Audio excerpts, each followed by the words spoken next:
Look at the world around you. It is beautiful, but it is built on a single, terrifying rule. The second law of thermodynamics. Entropy. In this universe, energy is always lost. Order always decays into chaos. To stay alive, you must consume energy. To be, you must eat. In biology, this is called the Trophic Cascade. When a cow eats grass, it only absorbs 10% of the energy. The rest is lost as heat. When a human eats the cow, we only get 10% of that. It is an inefficient engine, a consumption machine. The pyramid cannot stop at us. If we are the cattle of this planet, then something must be the farmer. If we harvest the energy of the beast below us, logic dictates that something harvests us. This is not a new theory. In the early 20th century, the mystic G.I. Gurdjieff proposed a chilling hypothesis.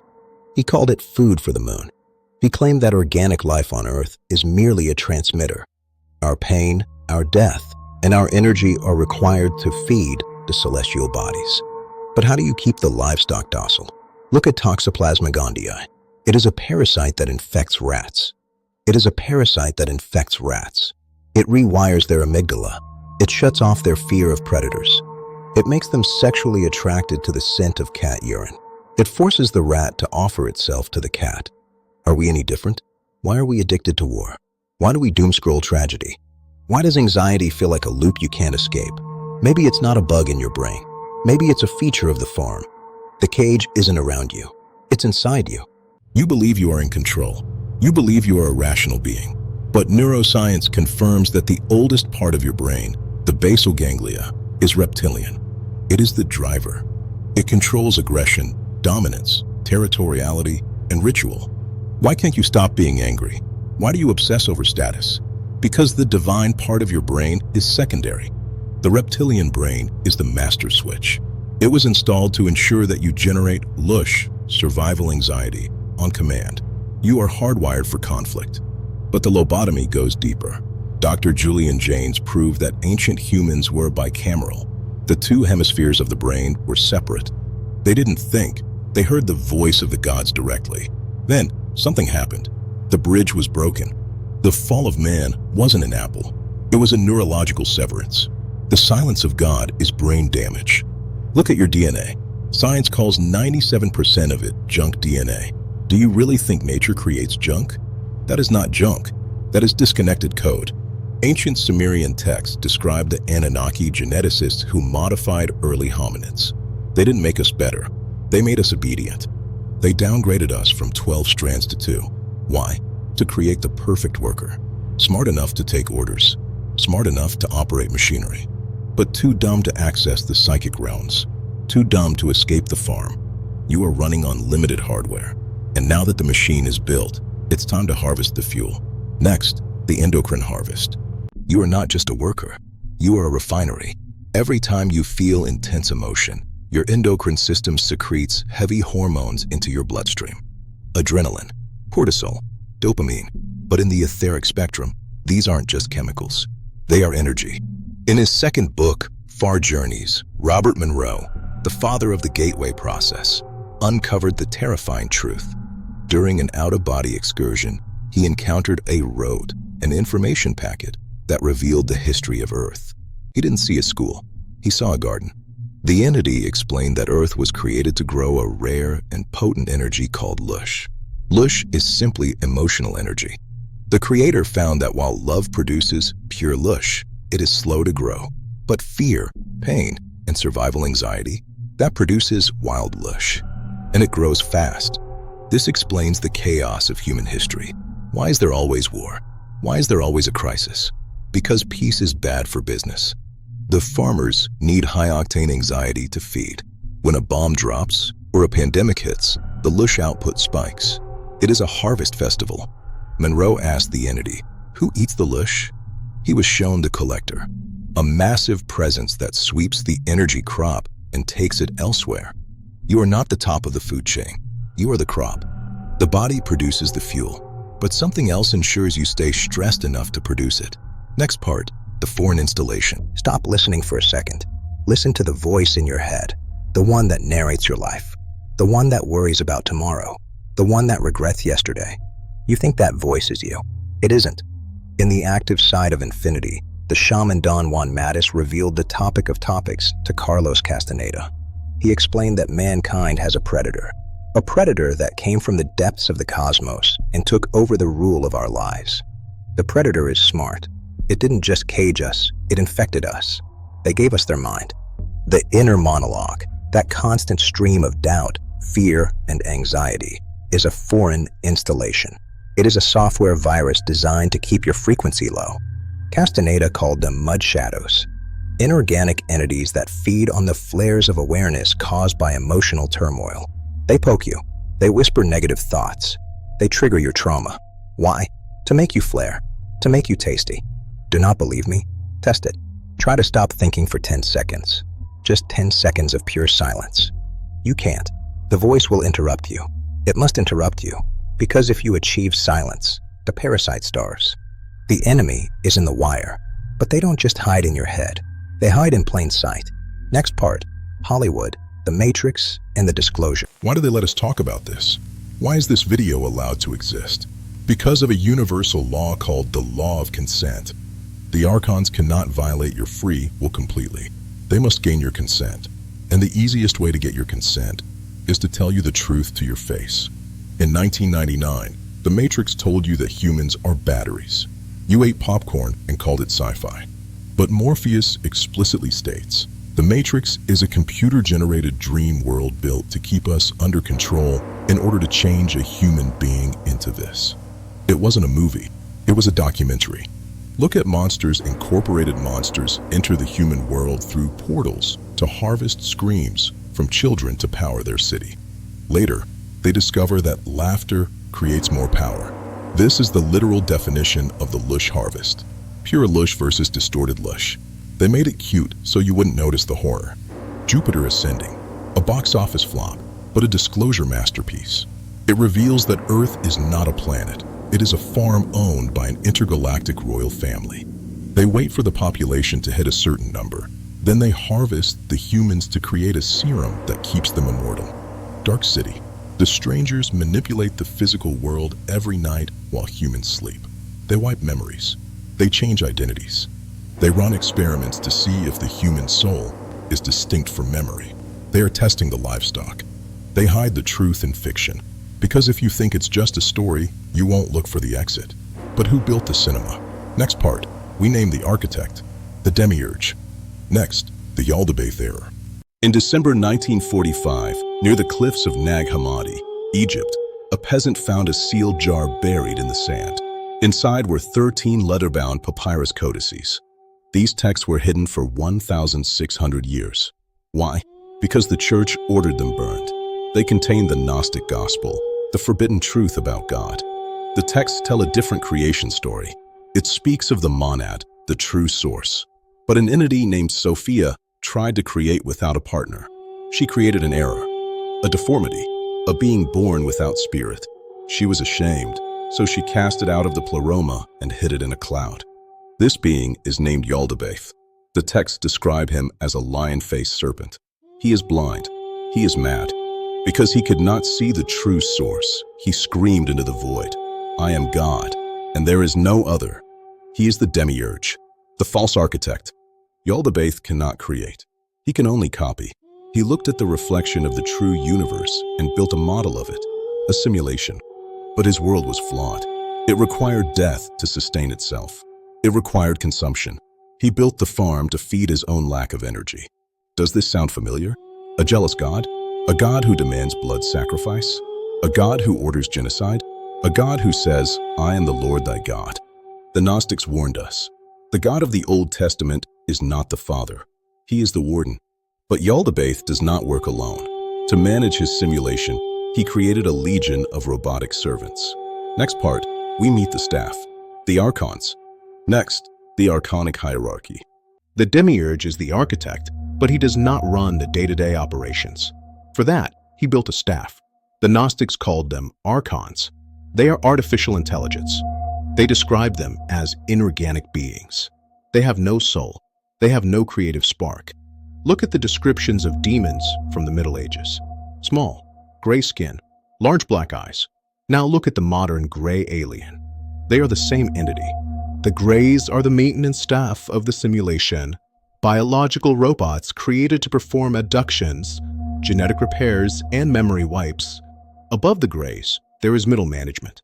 In thousands of DMT trips and near-death experiences, people report seeing the mantids, giant, insectoid beings that stand over you like surgeons. They are emotionless. They adjust your frequency. They fix the wiring of your soul container so you can continue producing Loosh. Why do they hate us? Why do they farm us? Jealousy. The Archons are envious of humanity because we possess the epinoia, the divine spark of the true source. They do not. They are trapped here with us, but unlike us, they can never leave. The Men in Black phenomenon. Pale skin, robotic speech, strange movements. These aren't government agents. They are debugging scripts. They appear when the simulation glitches or when a human gets too close to the truth. They run a tight ship. And throughout history, anyone who tried to expose the staff was silenced. Next part, the genocide of the Cathars, the ones who refused to breathe. History is written by the victors, and in the 12th century, the victors wiped a civilization off the map. They were called the Cathars, the Pure Ones. Living in southern France, they were peaceful, vegetarian, and highly advanced. But they possessed a secret knowledge that terrified the church. The Cathars believed that the God of the Bible was not the true God. They called him Rex Mundi, the king of the world, the devil, the demiurge. They taught that earth was hell, that our souls were angels trapped in tunics of flesh by a malevolent creator to suffer and die. But their greatest crime wasn't heresy. It was starvation. The Cathar perfecti refused to procreate. They believed that having a child was a sin, because trapping a new soul in the prison was cruel. Why would you drag a pure spirit into a burning building? They were cutting off the Loosh supply. The system panicked. In 1209, Pope Innocent III declared the Albigensian Crusade. It was the only crusade in history directed against Christians. The order was absolute extermination, not conversion, eradication. When the army reached the city of Béziers, the commander asked the papal legate how to distinguish the Cathars from the Catholics. The legate replied with the most infamous line in history: "Kill them all. God will know his own." 20,000 men, women, and children were slaughtered in a single day. They didn't kill them because they were wrong. They killed them because they were right. Next part, we examine the physical machinery of the prison, the moon. The farm has a fence, but it is not made of wire. It is made of frequency. The Saturn-Moon matrix theory proposes that the reality we perceive is a decoded signal, and that signal is being hacked. The source of the hack is Saturn. The amplifier is the moon. NASA's Cassini probe revealed a permanent, impossible hexagon storm on its north pole. Geometry does not exist naturally in gas giants. That is not a storm. It is a cymatic frequency pattern. It is the CPU of the simulation. Saturn. Ancient cultures associated it with Kronos and the Black Cube. It is the CPU of the simulation. But Saturn is too far away to control us directly. It needs a repeater station. Enter the moon. In their book, Who Built the Moon? Researchers Knight and Butler prove the moon is a statistical impossibility. It is 400 times smaller than the sun and 400 times closer. This creates a perfect eclipse. The math is too perfect to be random. On November 20th, 1969, the Apollo 12 crew jettisoned their lunar module onto the moon's surface. NASA seismometers recorded the impact. The moon didn't thud. It rang like a bell for over an hour. Planets do not ring. Hollow metallic spheres ring. The moon is not a rock. It is a spaceship. So what is it broadcasting? The SoulNet. This is the frequency fence that keeps the third eye closed while we are alive and traps us in the Earth ionosphere cavity when we die. It recycles the signal. It recycles us. The fence is invisible, but you will see it eventually. You will see it the moment you die. Next part, we enter the tunnel of light, the final trap. The moment your heart stops, the brain dumps a massive dose of DMT. Physics dissolves. The pain vanishes. You feel lighter. You are finally free of the biological cage. But then you see it. The source of the hack is Saturn. The amplifier is the moon. It is 400 times smaller than the sun and 400 times closer. This creates a perfect eclipse. The math is too perfect to be random. In almost every near-death experience, the subject reports the same thing, a tunnel of light. It radiates unconditional love. It feels like home. Do not be fooled. This is not God. This is a lure. As you enter the light, you are greeted. It might be your grandmother. It might be Jesus. It might be a pet. These are holograms. They scan your memory bank and wear their face to lower your defenses. The Tibetan Book of the Dead warns of dull lights and trickster entities. Once you are calm, they take you to the life review. You stand before a council of elders. They play a panoramic video of your life, but they focus on your mistakes. They show you the pain you caused others. They make you feel their sadness. They weaponize your empathy against you. This is the scam. They tell you, look at the pain you caused. You are not ready to graduate. You have karmic debt. You must go back and fix it. It is a lie. Karma is a credit card they invented. You can never pay it off because the memory wipe ensures you will make the same mistakes again. If you agree, you are sent to the processing center. But before you can return, you must forget. Next part, the river Lethe. Why do we forget? If Earth is a school, why are our memories wiped before every semester? That is not education. That is a factory reset. Imagine a student who studies physics for 80 years, then is hit in the head with a hammer and forced to start kindergarten again. The ancients knew this.